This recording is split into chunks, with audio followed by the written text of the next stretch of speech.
If you are a genuine prophet, you didn't choose this, you were marked. Before you ever learned how to pray, God was already whispering things to you, whether in your hearing or in your being, things that made no sense to you and things that had no connection or point of reference in your environment. And before you had language for it, you were carrying revelation in your bones. Prophets don't volunteer. We are summoned, we're drafted, interrupted, ruined for ordinary purposes. And one of the things that many prophets will identify about a common thread through your life is that you have always been too aware, too intense, perhaps too sensitive.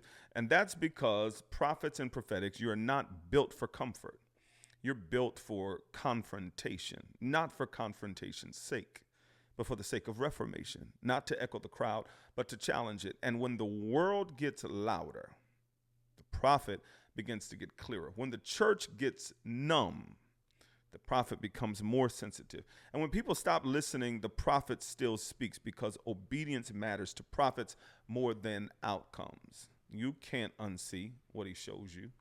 You can't unknow what you discern. You can't unfeel the burden. And you're not broken. You have been marked.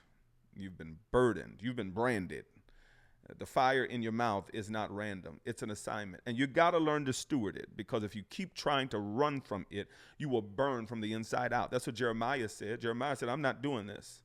And then he said, his word became like fire shut up in my bones. Prophets don't just carry words. We carry consequences. And that's why the attacks against you are surgical. That's why the isolation feels so much more isolating. That's why your process doesn't make sense to people with easier callings. But here's your reminder. You are not called to fit in.